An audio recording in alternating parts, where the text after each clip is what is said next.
The potato. It's hard to find somebody who doesn't enjoy the potato in one form or another.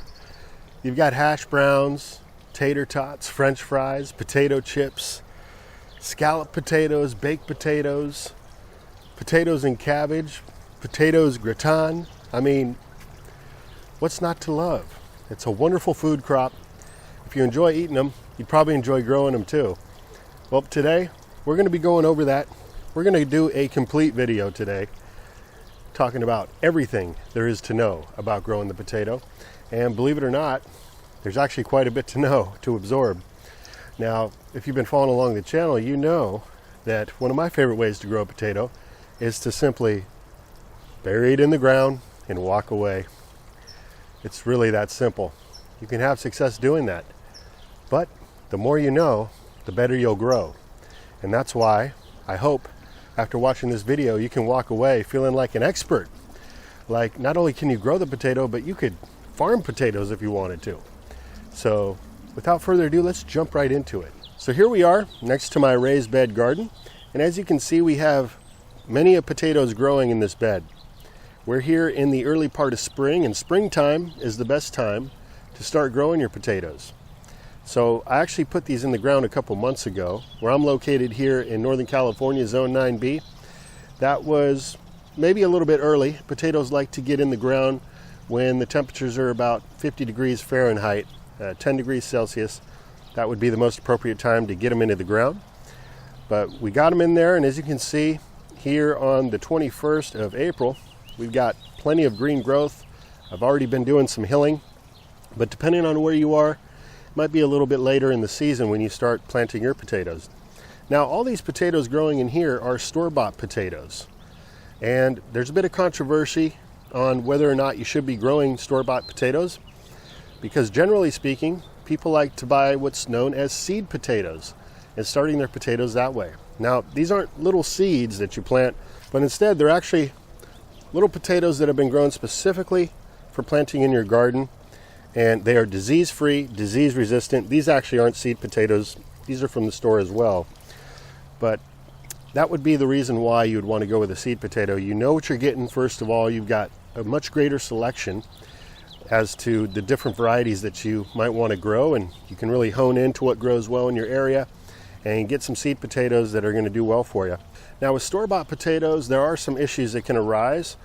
There's a lot of concern over maybe bringing in different viruses and bacterias like Fusarium wilt, ring rot, blight. And once these issues are introduced to the garden, it can be kind of a pain to get rid of them.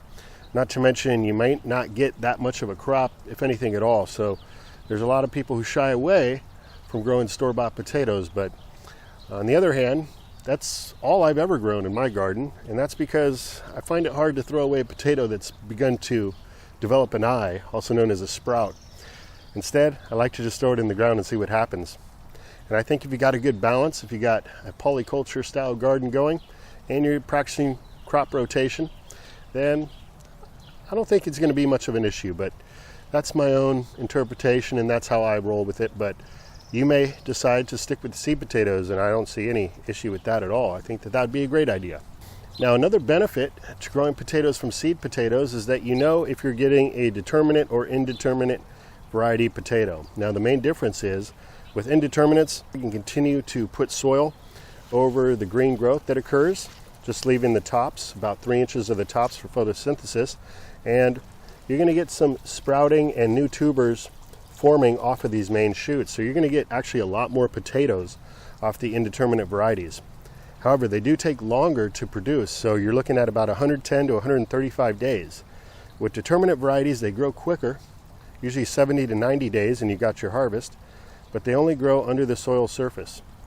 With that being said, I'd still hill up around those plants a little bit, because if the potatoes grow large and start to break ground and gain access to the sunshine or any light, they can actually start to turn a bit green on the skin, which is a common indicator of a toxin known as solanum. And if that toxin is present, you can develop digestive issues. There's a whole host of different issues you can develop. So you want to make sure your potatoes are completely covered with either some good compost, soil, or a mulch of some sort. Now, you can have a lot of fun with these indeterminate varieties, not just growing them in a raised bed. and hilling up around them that way, or in rows in your garden. But they make specific potato grow bags so that you can continually add in mulch and compost as the greens are growing up and fill in around that plant. Again, just leaving the tops, the little greens poking out, and as the plant grows up, you add in some more compost or soil and mulch in there. They also have potato grow boxes and potato towers, and you can make your own as well, so they can be more fun. So anyway, you got your potatoes you want to grow in your garden. One common thing that folks like to do is a process known as chitting, and that is helping your potatoes to begin to sprout or develop these eyes. And a common way of doing that is placing the potatoes in an egg carton or any type of a container where you can kind of space them out, hold them in place. You don't want them all piled up on top of each other. But if you can do this and start this process about 4 weeks before planting them in the ground, again, you want to plant them in the ground when the ground is about 50 degrees Fahrenheit, 10 degrees Celsius, then you'll end up with these nice little eyes or sprouts. Anywhere between a ½ inch to an inch is good for planting, and you'll be good to go. So you can see a couple examples here that I set up showing you how to chit your potatoes. So you would basically set them in a carton and put them in a cool room somewhere around the same temperature that you want your soil to be when you plant, so about 50 degrees Fahrenheit, and just give it some time. You want some light in that room as well to invoke the sprouting, and then you'll be good to go with that. And it's not absolutely necessary, but having these little eyes developed by the time you're planting is going to give you a head start and could in turn out to be a much greater harvest for you.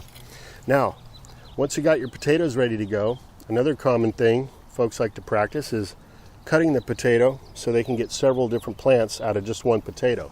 Again, this is not necessary, but this is something you can do if you want to plant your potatoes evenly spaced and have one sprout or one eye per planting, which is going to produce a new potato for each little eye that you have here. So the way you would do that would be to cut your potato just so you've got one eye on each piece. Now, if you do this, you're going to want to allow the potato at least a couple days to dry out, form a callus, a little barrier that will help protect it from any soil-borne illnesses that may be present. So if and when cutting your potato, you want one eye or sprout per section. So there would be 1,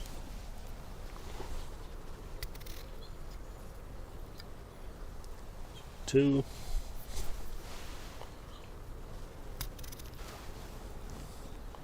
3,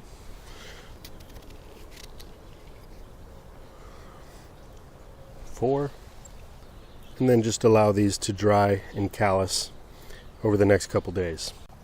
But the other way to do this is to just simply plant the potato right into the ground.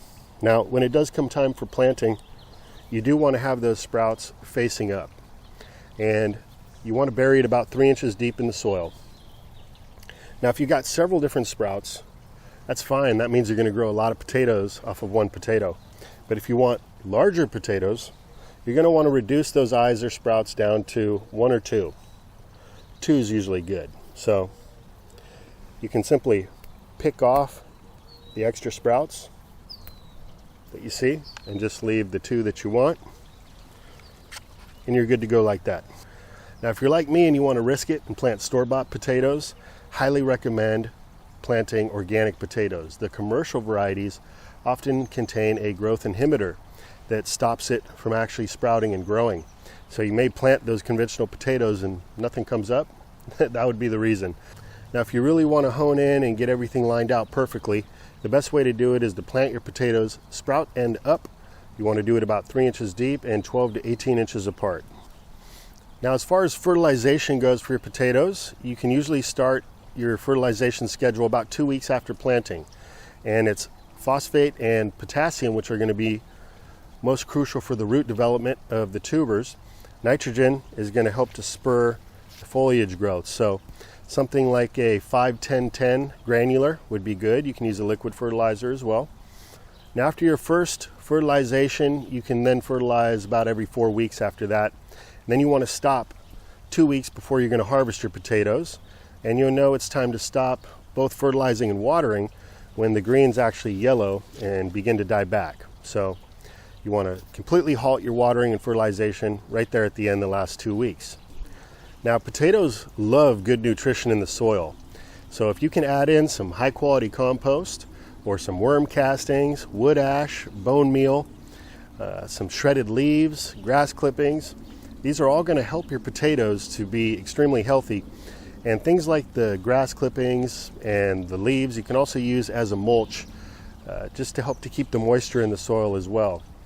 And when it comes time to watering, you can do a deep watering about every 7 to 10 days and keep the rain into account with that. If you've got some rains in between that schedule, then you may or may not need to water as much. So now the best time to water your potatoes is going to be in the morning. That's going to give adequate time for any residual moisture that's on the foliage to evaporate.